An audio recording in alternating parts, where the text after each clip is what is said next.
తమిళనాడు రాజకీయాలు చాలా ఆసక్తికరంగా, చాలా వింతగా, విచిత్రంగా కొనసాగుతున్నాయి. అసలు విజయ్ ఎంపికే, విజయ్ సీఎం కావడమే అక్కడ ద్రవిడ పార్టీలకు ఒక పెద్ద షాక్. అయితే ఇప్పుడు అందులో కూడా అక్కడ ఎప్పటి నుంచో ద్రవిడ పార్టీలే రాజ్యం వెళ్తున్న నేపథ్యంలో అన్నా డిఎంకేలు ఇప్పుడు చీలిక రావడం, దానికి పళనిస్వామిని ఒక రకంగా బాధ్యుడిని చేయడం, పళనిస్వామిని తన వల్లే, తన నిర్ణయాల వల్లే విజయ్ సీఎం అయ్యాడు, అన్నా డిఎంకే ఓటం పాలయ్యిందని ఒక 30 మంది ఎమ్మెల్యేలు ఇండైరెక్ట్గా బయటే ఉండి టీవీకేకి మద్దతు ఇవ్వడానికి సిద్ధం అవడం. అంటే తమిళనాడు రాజకీయాల్లో అసలు ఏం జరగబోతోంది, నిజంగా ఆంధ్రప్రదేశ్ రాజకీయాలు ఎలా జరుగుద్దా లేదా అనేది ఒకటి, అక్కడ ఆ స్థాయిలో ఒక్కసారిగా ఓటమిని జీర్ణించుకోలేకో లేదంటే ఎదుటి వ్యక్తి గెలుపును అంగీకరించలేకో ఈ తరహా రాజకీయాలు కూడా జరుగుతాయా? అన్నాడీఎంకేలో ఒక వర్గం బయటికి రావడం, వేలుమణి అలాగే షణ్ముఖం వాళ్ళు బయటకు వచ్చి, అలాగే అదే టైంలో వేలుమణి డిఎంకేకి సంబంధించిన ఒక ఎమ్మెల్యేతో భేటీ అయ్యారు, దాని వెనక అసలు కథ ఏంటి అనేది. ఏది ఏమైనా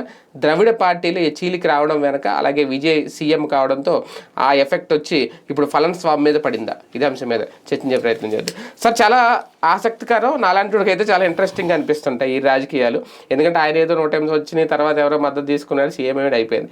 కానీ ఇది ఊహించని ట్విస్టే ఒక రకంగా అన్నా డిఎంకేలో. అంటే ఎందుకు జరుగుతుంది ఇలా? నిజంగా ఆ స్థాయిలో ఉంటుందా ఆగ్రహం, పళనిస్వామి వల్ల ఇలా అయిపోయాం మనం, విజయ్ సీఎం అయిపోయాడు, మనం ఓటమి పాలయ్యామని? అంటే ఏఐఏడిఎంకేలో పళనిస్వామి వద్దనే ఫీలింగ్ మొన్న ఎలక్షన్స్ ముందే ఉంది. అందుకనే భారతీయ జనతా పార్టీ ఇక సీరియస్గా తీసుకోలేదు, అక్కడ వర్కౌట్ కాదన్న సంగతి అర్థమైపోయింది. బట్ అప్పటికే, ఎందుకంటే అతను ఈగోయిస్ట్ బాగా, జయలలిత అహాన్ని బాగా పునికి పుచ్చుకున్నాడు. జయలలిత గ్లామర్ లేదు అతను. యాక్చువల్గా పన్నీరు సెల్వంని జయలలిత నమ్ముతుంది ఎప్పుడు. ఎందుకంటే ఆయన ఆ రోజున భరతుడు గనక రాముడు అడవికి వెళ్తే ఆయన పాదరక్షలతో అక్కడ పెట్టుకుని పూజ చేసినట్టు రాజ్యాన్ని వెళ్ళినట్టుగా జయలలిత జైలుకి వెళ్ళినప్పుడల్లా ఆమె సీటు ఆమెకే ఉంచి పక్కన కూర్చుని చేసేవాడు. అంటే జయలలిత తర్వాత శశికళ అలాగే భావించారు, తర్వాత నేనే అని ఈమె అలాగే భావించారు, కానీ రాజకీయాలు మారిపోయినాయి. నేను అనేది జయలలిత జైలుకి వెళ్ళినప్పుడల్లా పళనిస్వామి అదే పన్నీరు సెల్వం అక్కడ కూర్చునేవాడు. పన్నీరు సెల్వం అట్లా ఒక సపరేట్ కుర్చీ వేసుకుని 2 సార్లు కూడా. తర్వాత శశికళ తను సీఎం అవుదాం అంటే జయలలిత ఇవ్వకుండా పళనిస్వామిని కూర్చోబెట్టింది అక్కడ. ఆ పళనిస్వామిని మందు పెట్టింది శశికళ, తనకి ఇవ్వదని తెలుసు జయలలిత, తెలిసి పళనిస్వామిని కూర్చోబెట్టింది. పన్నీరు సెల్వం బదులు ఇతనైతే మన మాట ఇంకా ఎక్కువ బాగా వింటాడు అని చెప్పేసి పళనిస్వామికి అయ్యాకనే చచ్చిపోయింది జయలలిత. జయలలిత చచ్చిపోయినటువంటి సందర్భంలో శశికళదే కీ రోల్ అక్కడ. అయితే ఆ తర్వాత పళనిస్వామిని ఏం బ్లాక్మెయిల్ చేసిందో, ఈమెను ఆయన బ్లాక్మెయిల్ చేశాడో తెలియదు. శశికళ పార్టీకి దూరం పెట్టింది పళనిస్వామి, పన్నీరు సెల్వంని సస్పెండ్ చేసింది పళనిస్వామి. టీవీకే దినకరన్ శశికళ బాగా క్లోజ్, జయలలితకి బంధువు అవుతాడు దినకరన్. ఆ దినకరన్ని దూరం పెట్టింది పళనిస్వామి. ఇట్లాగా పార్టీలో కీలకమైన వాళ్ళందరినీ పక్కన పెట్టాడు. ఏంటంటే తన లీడర్షిప్ అక్కడ. ఇప్పుడు జయలలిత ఉన్నప్పుడు ఏ వర్గాలు లేవు, వర్గాలు ఉంటాయి, జయలలిత మెప్పు పొందే వర్గాలు అంతే తప్పించి సపరేట్గా తమ ఉనికి కోసం పోరాడే వర్గాలు లేవు. వీళ్ళు ఎవరికాళ్ళు నాయకత్వం వహించాలనుకుంటున్నారు. అందుకని చెప్పి చివరికి ఒకనొక దశలో ఏం చేశాడు పన్నీర్ సెల్వం, ఆ జయలలిత మేనకోడలు, ఆ మేనల్లుడు, వాళ్ళని తీసుకొచ్చి వాళ్ళని ముందు పెట్టి నడిపించడానికి కూడా రెడీ అయ్యాడు. అది పళనిస్వామి దాన్ని అడ్డు చూపెట్టి అదిగో ఈడింత నాటకం ఆడేస్తున్నాడు అని చెప్పి అందరినీ తన వెంట తిప్పుకోగలిగాడు. ఎవడో మనకి తెలియని వాళ్ళు ఆఫ్టర్ ఆల్ గాళ్ళని తీసుకొచ్చేసి మన ఎత్తిన పెట్టబోతున్నాడు అనేసి. తద్వారా పన్నీర్ సెల్వంని బయటికి పంపిస్తున్నప్పుడు వీళ్ళు కూడా చూస్తూ ఊరుకున్నారు. క్రమంగా అర్థమైంది. ఇప్పుడు ఏమైపోయిందంటే పార్టీ ఎలక్షన్స్ ముందు బీజేపీతో కూడా పేచీ పెట్టాడు. అన్నామలైని అంగీకరించలేదు, అన్నామలైని తీసేస్తే గానీ బీజేపీతో పొత్తు కుదరదన్నాడు. బీజేపీతో పొత్తు వదిలేశాడు, ఎన్డీఏ నుంచి బయటికి వెళ్ళిపోయాడు. వెళ్ళాక మొన్న ఎలక్షన్స్ ముందు అమిత్ షా ముందు పెట్టినటువంటిది, అమిత్ షా ఏంటి, మొన్న కర్ణాటక ఆంధ్ర టైప్లోనే మనం సింగిల్గా పొజిషన్ సాధించలేము, ఎందుకంటే అన్నామలై అడిగాడని చెప్పేసి పార్లమెంట్ ఎలక్షన్స్లో పొత్తు లేకుండా వెళ్ళాడు. ఆ ఇంపాక్ట్ పడింది పార్టీ మీద 14% అక్కడ. అదే ఆ రోజున కనుక పొత్తుతో వెళ్ళుంటే కనుక కనీసం ఒక 5-6 సీట్లు తమిళనాడు నుంచి వచ్చి కూటమిగా ఏఐఏడిఎంకే కనుక ఒక 10-15 వచ్చి ఉంటే ఇక్కడ సెంటర్లో పెద్ద ప్రాబ్లం లేదు. అలాంటి దశలో ఎదురైనటువంటి సవాలు ఇప్పుడు వీళ్ళకి ఎదురైనటువంటి పెద్ద సమస్య ఏంటంటే ఎలక్షన్ అయిపోయిన తర్వాత ఈ పళనిస్వామి వాస్తవంగా విజయ్ డిఎంకేతో కలిసి ప్రభుత్వం ఏర్పాటు చేయడానికి రెడీ అయ్యాడు. పళనిస్వామి స్టాలిన్ మాట్లాడేసుకున్నారు. అదే ప్రొజెక్షన్ జరిగింది. అందుకనినే అత్యవసర సమావేశాలు ఇద్దరు పెట్టింది. అయితే ఈ షణ్ముగం ఆల్రెడీ విజయ్తో ఎలక్షన్ ముందు నుంచి ప్రిపేర్లో ఉన్నాడు, టచ్లో ఉన్నాడు. ఒక రకంగా చెప్పాలంటే విజయ్ తరపున ఏఐఏడిఎంకేలో కోవర్ట్గా పనిచేస్తున్నాడు ఇతను. ఈ ఒక గ్రూపు మేనేజ్ చేస్తుంది విజయ్ ఓడిపోక ముందు నుంచేనా, పార్టీ ఎలక్షన్ కి ముందు నుంచి, ఎలక్షన్ ముందు నుంచినే ఇతనితో టచ్ లో ఉన్నాడు షణ్ముగం. నేను మాట్లాడతాను, మీరు ముఖ్యమంత్రి అవ్వాలని కోరుకుంటున్నాను, మళ్ళీ జయలలిత ప్లేస్ లో మీరు ఆక్యుపై చేయాలని కోరుకుంటున్నాను అంటున్నాడు. అంటే అక్కడ ఏంటంటే తన భవిష్యత్తు కోసం షణ్ముగంకి తను రాజ్యసభ సభ్యుని చేసేసి పక్కన పెట్టాడు పళనిస్వామి. తను రాష్ట్ర లీడర్షిప్ అవ్వాలి, మంత్రిగా అవ్వాలన్నది అతని కోరిక. పళనిస్వామి అతని కానియడు. ఈవెన్ పళనిస్వామి ముఖ్యమంత్రి అయితే అడ్డు రాకుండా ఉండడానికి అతనికి రాజ్యసభ ఇచ్చి పంపించేశాడు. కాబట్టి ఇతని వర్గానికి అదొక కోపం ఉంది. ఇతనికి కొంత శశికళ అండ కూడా ఉంది, అంటే రెచ్చగొడతాడు శశికళ వెనక నుండి. కాబట్టి ఈ కథ అంతా నడిపిస్తున్నాడు. ఇతనితో పాటు ఇంకొక అతను కూడా ఉన్నాడు కదా, వేలుమణి. వీళ్ళిద్దరూ కూడా శశికళతో బాగా క్లోజ్ గా ఉండేవాళ్ళు, ఇంటరాక్షన్ ఉండేది గతంలో. ఒక పక్కన కథ ఆవిడ డైరెక్ట్ గా రంగంలోకి రాకుండా వీళ్ళ ద్వారా నడిపిస్తుందన్న ప్రచారం కూడా ఉందన్నమాట. వీళ్ళకి ఏమైందంటే ఈ టీవీకేతో ముందు నుంచి టచ్ లో ఉన్నారు. ఎలక్షన్ అయిపోదాక వీళ్ళు పన్నీర్ సెల్వంకి చెప్పి, ఇదే పళనిస్వామికి చెప్పి మద్దతు ఇచ్చేద్దామన్నారు విజయ్కి. పళనిస్వామి ఏమన్నాడంటే విజయ్ మనతో కలిపి జాయింట్ ప్రభుత్వం ఏర్పాటు చేస్తామంటే మద్దతు ఇద్దాం అన్నాడు. విజయ్ అందుకు ఒప్పుకోలే షేరింగ్ కి. ఏఐఏడిఎంకి అంటే మీరు బీజేపీని వదిలేయాలి, మిగతా భాగస్వామ్య పక్షాలు వదిలేయాలి. ఎందుకంటే బీసీకేకి ఇందులో ఉన్నటువంటి పిఎంకేకి పడదు. ఇందులో పట్టాల మక్కల కచ్చి ఉంది కూటమి, వాళ్ళకి వీసీకేకి పడదు. వాళ్ళు కలిపి ఎప్పుడు కూటమిలో లేరు, ఒకే కూటమిలో. లైక్ కమ్యూనిస్టులోనూ బీజేపీ టైప్ అనమాట అక్కడ. అందుకని వాళ్ళు వదిలేయాలి, బీజేపీని వదిలేయాలి అంటారు. ఆ రెండింటినీ లేకుండా ఏఐఏడిఎంకే పొత్తు అంటే సెంట్రల్ ఎట్టుంటుందనే భయం ఉంది కాబట్టి ఆగున్నారు. ఇప్పుడు ఏమైపోయింది అంటే ఈ స్టాలిన్ని ఇతను ఏం చేశాడు, షణ్ముగం చేతిలోకి పార్టీ వెళ్ళిపోతుందని గ్రహించేశాడు పళనిస్వామి. గ్రహించి అందుకోసం ఏం చేశాడు, ఈ ప్రపోజల్ని ముందుకు తెచ్చాడు.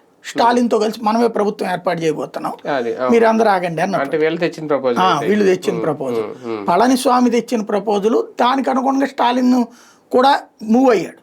స్టాలిన్ కి డైరెక్ట్ గా ఇష్టం లేదు కానీ వాళ్ళ పార్టీలో వాళ్ళకి ఆ ఫీలింగ్ ఉంది, ఏర్పాటు చేస్తే పోతుంది అన్నట్టు. అంతే, కాంగ్రెస్ కూడా వెనక్కి వచ్చేస్తప్పుడు అన్నట్టు. ఇద్దరు కలిపితే దాదాపు 125 ఏమొస్తాయి అన్నమాట. అందుకు సిద్ధపడ్డారు.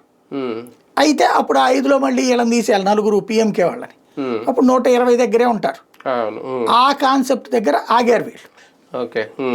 చివరికి ఇతను చేసినటువంటి పని ఏంటయ్యా అంటే ఇప్పుడు షణ్ముగము మిగతా వాళ్ళందరికీ కూడా మన ప్రభుత్వంలో ఏర్పడిపోతే మళ్ళీ మీకు పనులు జరుగుతాయి. ఎందుకంటే మన గత 5 సంవత్సరాలలో ప్రభుత్వం లేదు, అంతకుముందు 10 ఏళ్ళు వరుసగా ఉన్నది కదా ప్రభుత్వం. 10 ఏళ్లలో వీళ్ళు రాజరికం ఎలగబెట్టుంటారు, జయలలిత మనుషులు ఆ టైప్లో. ఈ పవర్లో ఉండేవాడు ఎప్పుడు కూడా పవర్ కోల్పోతే తట్టుకోలేడు. మీరు చూడండి ఎందుకని కాంగ్రెస్లోకి మొన్న పోయారు బీఆర్ఎస్ వాళ్ళు. అంతకుముందు కాంగ్రెస్ వాళ్ళు తెలుగుదేశం వాళ్ళు ఎందుకు వచ్చి బీఆర్ఎస్లో చేరారు? పవర్లో లేనప్పుడు ప్రతిపక్ష ఎమ్మెల్యేకి, వాళ్ళ వైసీపీ ఎమ్మెల్యేకి ఎవడు విలువిస్తాడు? లోకల్ గా ఉన్నటువంటి అధికారులు. మెయిన్ ఏంటంటే డబ్బులు ఒకటి వసూలు చేసుకోవడం ఒక ఆస్పెక్ట్, అది కొంతమందికే సాధ్యం అవుతుంది. కానీ మిగతా వాళ్ళకి వెళ్ళినప్పుడు అధికార యంత్రాంగం దగ్గర గౌరవం, అది అధికార పక్షంలో ఉంటే కుదురుతుంది తప్పించి ప్రతిపక్షంలో ఉంటే కుదరదు. 5 ఏళ్ళు అధికారులకు దూరంగా ఉన్నారు, మళ్ళీ ఇప్పుడు ఇంకా 5 ఏళ్ళు దూరంగా ఉండాలి. ఆవురు అంటున్నారు. వాళ్ళందరికీ కూడా మనం మంత్రి పదవులు వస్తాయి. ఇప్పుడు ఇతని డిప్యూటీ సీఎం ప్లస్ ఇది అడిగాడట, కానీ అతను డిప్యూటీ సీఎం ఇవ్వగానే క్యాబినెట్ ఇస్తామన్నారు మొత్తం ఇతనికి. వాళ్ళైతే వాళ్ళప్పుడు జరిగిన ఏకైక గొడవ ఏంటంటే ఏఐఏడిఎంకే పళనిస్వామిని సీఎం చేస్తా స్టాలిన్ బయట నుంచి మద్దతు అన్నదాన్ని వాళ్ళ పార్టీలో ఒప్పుకోవాలి. సార్ ఇక్కడ ఒక డౌట్, శాసనసభ పక్ష నేతగా పళనిస్వామిని కనుక దించేస్తే షణ్ముగానికో వేలుమనికో ఇస్తే ఇప్పుడు 47 స్థానాలు వీళ్ళకి 30 మంది వీళ్ళ వెనకే ఉన్నారు అనేది, అంటే వాళ్ళ వెనక 17 మందే ఉన్నారు. శాసనసభలో అన్నాడీఎంకేని విలీనం చేసినట్టు అవుతుందా, లేదంటే ఆ మెజారిటీ సరిపోదా? అంటే వీళ్ళ చేతుల్లో ఉంది అది. వీళ్ళు ఏఐఏడిఎంకేగా మమ్మల్ని గుర్తించమంటున్నారు, అప్పుడు శాసనసభ పక్ష నేతగా షణ్ముగాన్ని పెట్టుకుంటారు, పళనిస్వామిని పక్కన పెడతారు. అలా కాకుండా పార్టీని విలీనం చేస్తామంటే కనుక, అంటే మా శాసనసభ్యులందరినీ విలీనం చేస్తామన్నారు అనుకోండి, అప్పుడు ఏఐఏడిఎంకే నేతగా పళనిస్వామి ఎన్నికవుతాడు. ఓకే, అది వీళ్ళ చేతుల్లో ఉంది. నాకు తెలిసి వీళ్ళు అట్లా కాకుండా, విలీనం కాకుండా 30 మందితో ఒక టీమ్గానే ఉండి బార్గెన్ చేయొచ్చు అనే రూట్లో ఉన్నారు. అంటే అటుగాని ఇటుగాని ఏమైనా ప్రయత్నం చేస్తుంది. సెంధిల్ బాలాజీతో ఈ వేలుమని వెళ్ళి భేటీ అయ్యాడంట డిఎంకే నేతతో. అంటే మళ్ళీ ఇక్కడ షణ్ముగం వేలుమని కూడా 2 దారుల్లో ఏమన్నా వెళ్తున్నారా? అంటే వీళ్ళందరూ ఏంటంటే 60-40 గాళ్ళు, ఎవడు పవర్లో ఉంటే వాడు ప్రతిపక్షం ఓడుతూ కాంప్రమైజ్ అవుతారు. అది ఆ మెయిన్ జయలలిత కరుణానిధి మధ్యన తగవు తప్పించి మిగతా ఎవడ అధికారంలో ఉన్నా సరే రెండో వాళ్ళకి పనులు జరుగుతుంటాయి. ఇదివరకు మనకి ఇక్కడ కాంగ్రెస్ తెలుగుదేశం టైపే, అక్కడ కూడా కథ నడుస్తూ ఉంటది. కాబట్టి సలహాలు తీసుకుంటుంటారు ఒకళ్ళకొకళ్ళకి. బేసిక్గా ఏంటంటే ఇప్పుడు ఒకవేళ రేపొద్దున విజయ్తో ప్రాబ్లం వచ్చింది, ఇదే కూటమి రేపొద్దున నువ్వు ప్రభుత్వం ఫామ్ చేయ మేము మద్దతు ఇస్తామంటది స్టాలిన్కి, డిఎంకేకి మద్దతు ఇస్తానంటది. అలాంటి బ్యాచ్ నీళ్ళు అందుకోసం అందరితో టచ్ లో ఉంటారు. ఒక రకంగా పళనిస్వామి ఏమన్నా ఇప్పుడు ఒక మెట్టు తగ్గి ఈ 30 మందితో కూర్చొని మాట్లాడితే ఈ సంక్షోభం నుంచి బయటపడచ్చా? చేశాడు ఆల్రెడీ, అయిపోయింది. ప్రస్తుతం వీళ్ళు మొత్తం 37 మంది కలిసి వెళ్ళి పాండిచ్చేరిలో ఫామ్ హౌస్ లో కూర్చున్నారు. అప్పుడు వెళ్ళాడు పళనిస్వామి, వెళ్ళి సరే పార్టీ తరపునే మద్దతు ఇద్దాం ఏఐఏడిఎంకే తరపున. అంటే ఇది నిన్న వీళ్ళందరూ బల్లలు గుద్దక ముందు జరిగింది ఇదంతా, బస్సులో వెళ్ళి ఇక్కడ జరిగింది అంతా. అంటే అప్పటికి వీళ్ళలో ఇంతమంది వ్యతిరేకత ఉంది అని తెలియదు కదా? లేదు, 37 మంది షణ్ముఖం వెనకాల వెళ్ళడం అప్పుడే జరిగింది. ఫస్ట్ లోనే వెళ్ళిపోయారు వాళ్ళంతా. కానీ అప్పుడు మద్దతు ఏం ప్రకటించలేనట్టుంది. అతను అప్పుడు మద్దతు ప్రకటించలేదు, ఇక్కడ ఈ గందరగోళంలో ఉన్నారు. అంటే పళనిస్వామి గుడికి పెట్టిన ప్రపోజల్ షణ్ముఖంని కానీ లేకపోతే ఈ ఇతన్ని కానీ ఫ్లోర్ లీడర్ని చేయమని, దానికి పళనిస్వామి ఒప్పుకోవట్లేదు. అప్పటికి స్టార్టింగ్ లో బేరం ఏఐఏడిఎంకే లీడర్షిప్ వీళ్ళకి కావాలని షణ్ముఖం వర్గానికి. అందుకు ఒప్పుకోకపోగా పళనిస్వామి వాళ్ళ దగ్గరికి వెళ్ళి కన్విన్స్ చేసే ప్రయత్నం చేశాడు. ఎందుకు మీరందరూ ఇట్లా అంటున్నారు అంటే, విజయ్కి మద్దతు ఇవ్వడం బెటర్, ఈ టైంలో మనకి ఉపయోగం ఉంటది అని చెప్పారు వాళ్ళు. సరే అయితే ఏఐఏడిఎం కానీ మద్దతు ఇద్దాంలే అన్నాడు అతను. అంటే సరే అని అన్నారు వాళ్ళు. అన్నాక ఇతను వెళ్ళి డిఎంకేతో సంప్రదింపులు చేశారు. కాబట్టి ఇతన్ని నమ్మకుండా 30 మంది యువతలకు వచ్చారు. ఆ 7 మళ్ళీ వాళ్ళతో ఉన్నారు అనమాట. ఒక రకంగా ఒక ద్రవిడ పార్టీ, ఇప్పుడు డిఎంకే కానీ ఇది కానీ ఏఐడిఎంకే కానీ ఇప్పుడు ఇది చీలిపోవడం అనేది ఇప్పుడు అధికారంలో ఉన్న టీవీకే ప్లస్ పాయింటా లేదంటే డిఎంకే ప్లస్ పాయింటా? TVK plus point. ఎందుకంటే అదేదో కలిసి వచ్చే కాలం వస్తే నడిచి వచ్చే కొడుకు పుడతారంటే ఇప్పుడు 120. అంటే మొన్నటి వరకు బద్ద శత్రువుగా ఏఐడిఎంకే ఇప్పుడు చీలిపోతుంది కదా, అది డిఎంకేకి ఎందుకు ప్రయోజనం అవ్వదు? ఇప్పుడు ఏఐడిఎంకేతో ఆ భయం ఉండుంటే అది సెకండ్ ప్లేస్కి రాదు. అది బేసిక్గా ఏఐఏడిఎంకేని బలహీనపరచడంలో సక్సెస్ అయ్యాడు స్టాలిన్. ఓ రకంగా అక్కడ ఉన్న ప్రచారం ఏంటంటే పళనిస్వామికి భారీ ఎత్తున ముడుపులు ఇచ్చి పార్టీని తగ్గించాడు అతను అన్నటువంటి. ఏఐఏడిఎంకే నాశనం చేశాడు పళనిస్వామి కావాలని చెప్పి, స్టాలిన్ కమ్ముడు పోయి. ఎందుకంటే స్టాలిన్ అంత చరిష్మా పళనిస్వామికి లేదు, జయలలిత అంత పలుకుబడి లేదు పార్టీలో గ్రిప్పు.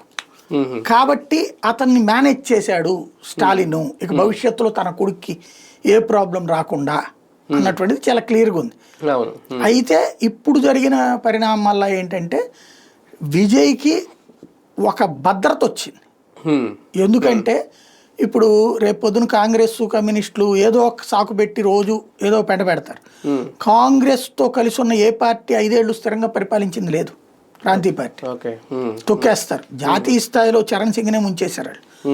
భారతదేశ చరిత్రలో పార్లమెంటులో అడుగు పెట్టని ప్రధాని ఆయన పేరు. అంటే రేపొద్దున్న ఈ వర్గం కనుక ఒకవేళ షణ్ముఖం వర్గం తలుచుకుంటే విజయ్కి థ్రెట్టేనా? అంతే కదా, వీళ్ళు షణ్ముఖం వర్గం ఇక తలుచుకునేది ఏం లేదు, విజయ్కే కొలైడు వాళ్ళు. ఓకే 30 పూర్తిగా కావాలంటే విలీనం కూడా చేస్తాడు భవిష్యత్తులో. అంటే వాళ్ళు ఒకవేళ ఈ కమ్యూనిస్టులు వీళ్ళు కనుక వెళ్ళిపోయారు అనుకోండి బయటికి, అప్పుడు విలీనం ప్రకటిస్తారు. అప్పటిదాకా వెళ్ళరు, అప్పటిదాకా ఓ పార్టీగానే ఉంటారు వీళ్ళు. అంటే విజయ్ ప్రభుత్వం 5 ఏళ్ళు గ్యారంటీ ఉందా లేదా? ఖచ్చితంగా ఉన్నట్టు. ఇప్పుడు 150కి వచ్చేసినట్టు. ఇప్పుడు 120 మొన్ననే కమ్యూనిస్టులు ఐయుఎంఎల్, ఏఐఏడిఎంకేతో కలిపి ఇప్పుడు 150. ఇప్పుడు ఒకవేళ వాళ్ళు ఎంతమంది 11 మందే కదా, ఆ 11 మంది రేపు వెళ్ళిపోయిన 30 మందితో కూడినటువంటిది ఉంటే స్థిరమైన ప్రభుత్వమే కదా. కానీ ఒకటి సార్, ఒక నాయకుడి మీద ఈ స్థాయి తిరుగుబాటు తమిళనాడు రాజకీయాలకే చెల్లుద్దా? ఆంధ్రప్రదేశ్ లో ఇలాంటి పరిస్థితి గతంలో ఏమన్నా ఉందా? ఎందుకు లేదు? చంద్రబాబుని ఏంటి రామారావు గారి మీద ఉన్నట్టు అంతే మరి. ఆంధ్రాలో జరిగింది, తమిళనాడులో ఎప్పుడు జరగల. అంటే తమిళనాడులో ఒకప్పుడు రామచంద్రన్ అట్లాగా అన్నాదూర నుంచి రామచంద్రన్ చనిపోయాక జయలలితను రామచంద్రన్ భార్య ఇద్దరి మధ్యన గొడవ అట్లా నడిచినాయి తమిళనాడు. మన దగ్గర ఇక్కడ వచ్చేటప్పటికి అట్లాగా ఒక్క తెలుగుదేశంలోనే జరిగింది. నాదెళ్ల భాస్కర్ రావా లేకపోతే చంద్రబాబు నాయుడు ఇట్లాగా అక్కడ జరిగినాయి. ప్రాంతీయ రాజకీయాల్లో ఈ కామన్ అన్నమాట. కానీ ఈ స్థాయి తిరుగుబాటు ద్రవిడ పార్టీలకి రేపు పొద్దున్న భవిష్యత్తు రాజకీయాలకి దెబ్బేనా? అట్లే లేదు. ఇప్పుడు లీడర్ కెపాసిటీని తెలుస్తుంది. ఇప్పుడు జయలలిత ఉన్నంత వరకు తిరుగుబాటు లేవు కదా. అంటే పళనిస్వామి ఒక్కడికే థ్రెట్టా నేను అడిగేది? లేదంటే ద్రవిడ పార్టీలు ఇప్పుడు అక్కడ ఇప్పటి వరకు టీవీకే అనేది వెనకాక మొన్న వచ్చింది, కానీ ఎప్పటి నుంచో వీళ్ళే ఉన్నారు. పార్టీలకి ఏం సంబంధం లేదు. లీడర్ కి దమ్ము లేకపోతే పోతారు. స్టాలిన్ మీద తిరుగుబాటు చేయరు, ఉదయనిధి స్టాలిన్ మీద తిరుగుబాటు చేయరు.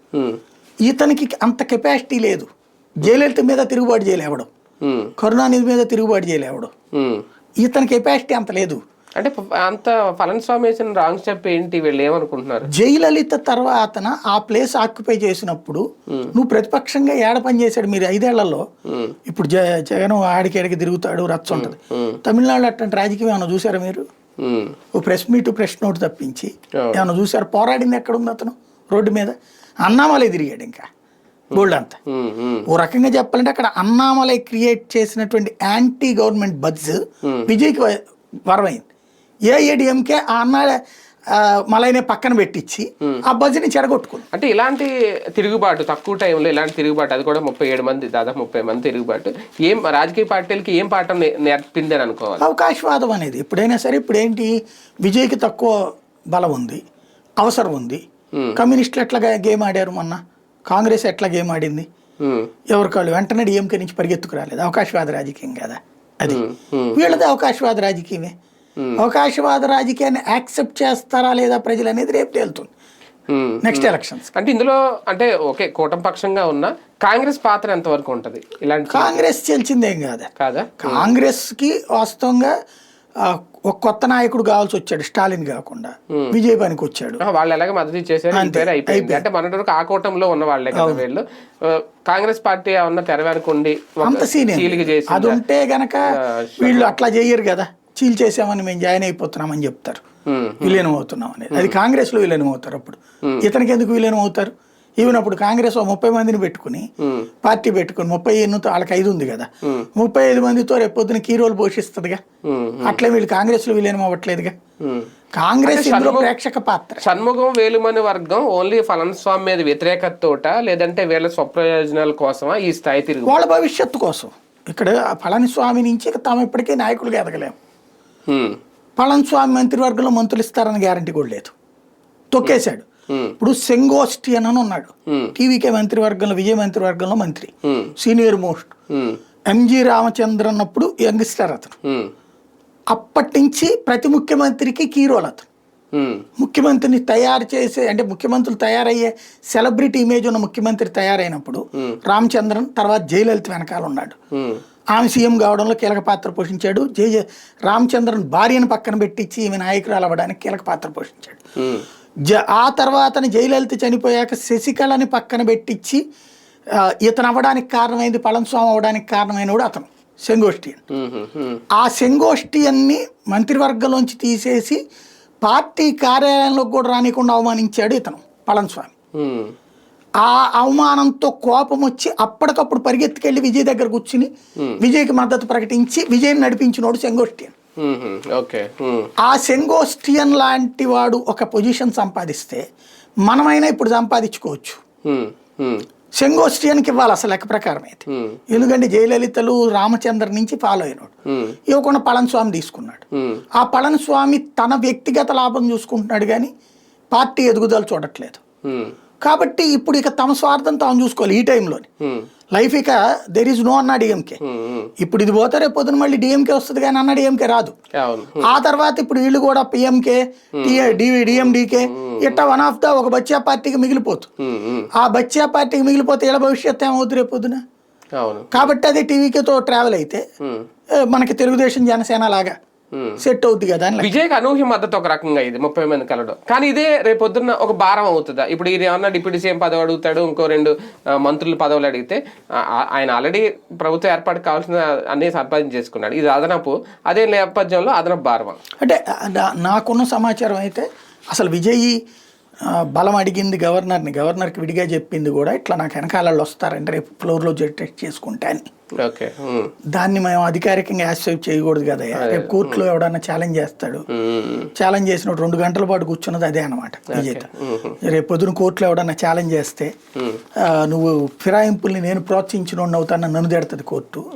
అప్పుడు ఏంటి, నీకు 1 డేనే ఇవ్వాలి, 24 గంటల బల నిరూపణ అనాలి. 24 గంటలు వాళ్ళు అక్కడ కుదరదు, వాళ్ళు ఏదో ఫిట్టింగ్ పెడతారు బాయ్కాట్ ఏదో అనేసి. బిఫోర్ ఫ్లోర్ టెస్ట్ అంటే ప్రమాణ స్వీకారానికి ముందే ఫ్లోర్ టెస్ట్ కి యాక్సెప్టబుల్ కాదు. అప్పుడు చీలిక వర్తించదు, అప్పుడు అనర్హత వెయిట్ వేయచ్చు 30 మంది మీద. గవర్నర్ కి ఇప్పుడు లెటర్ ఎందుకు తీసుకుని ఇవ్వలేదు వీళ్ళు 30 మంది ముందే ఇంకా సభ ఏర్పడదు కాబట్టి. సభ ఏర్పాటు అయ్యాక సభలో మన స్పీకర్ ఉంటాడు కాబట్టి డ్రామా ఆడచ్చు. సభలో సభ ఇప్పుడు లైక్ అంతకుముందు 23 మంది ఎమ్మెల్యేలు ఆంధ్రాలో, తెలంగాణలో మన 10 మంది ఎమ్మెల్యేలు, అంతకుముందు. మరి ఇది దేని కిందకి వస్తుంది సార్? ఫిరాయింపు కిందకి వస్తుందా? అన్నాడీఎంకే వీళ్ళ మీద వేటు వేయమని స్పీకర్ కి లెటర్ ఇవ్వచ్చా? చీలిక కింద వస్తుంది, ఇస్తారు వీళ్ళు లెటర్, కానీ వర్తించదు. ఎందుకంటే ఎవరు మెజార్టీ అయితే వాళ్ళనే శాసనసభ పక్షనేత గుర్తించాలన్నది చెప్తోంది సభ. అది 2/3 అయి ఉండాలి. వీళ్ళకి 2/3 కదా ఇప్పుడు 47 ఇంకా చేయడానికి అవ్వదు. ఇంకో 2 ఏమో కావాల్సి వస్తుంది అనుకుంటా. 30 అక్కడ 47 ఇక్కడ వీళ్ళకి 47లో 2/3 అన్నప్పుడు 2 ఏమో తగ్గుతాయి అనుకోండి. ఈ లోపు సెట్ చేసుకుంటారు. విజయ్ కూడా వీళ్ళకి ఒక 2 మంత్రి పదవులు, ఈయనకు ఒక డిప్యూటీ సీఎం ఇస్తారు. అంటే ఆ ఏఐఏడిఎంకే శాసనసభా పక్ష నేతగా ఈయన గుర్తిచ్చేస్తాడు కాబట్టి షణ్ముగాన్ని. ఇక పళనిస్వామికి ఛాన్స్ లేదు. ఇక ఇప్పుడు పళనిస్వామి దారిట్టు అనుకోవాలేమో అంతే. అది ఆయన అన్న డిఎంకే తరపునే ఉంటాడా లేదంటే జాయిన్ అయిపోతాడో తెలియదు, జాయిన్ అవుతాడా, ఆయన సింగిల్ గా ఉంటాడా ఏంటనే చూడాలి. మొత్తం మీద చాలా ఆసక్తికరంగా ఉన్నాయి తమిళనాడు రాజకీయాలు. అన్న డిఎంకేలో చీలిక రావడంతో మరి చీలిక వర్గం ఏం చేస్తుంది? ఈ 30 మందిని ఇప్పటికే విజయ్ ఇండైరెక్ట్ గా మద్దతు ఇస్తున్నారు విజయ్కి. రేపు పొద్దున క్యాబినెట్లో ఎంతమందికి స్థానాలు దక్కుతాయి ఏంటి, పళనిస్వామి రాజకీయ భవితవ్యం ఏంటి, వేచి చూడాల్సిన అంశం.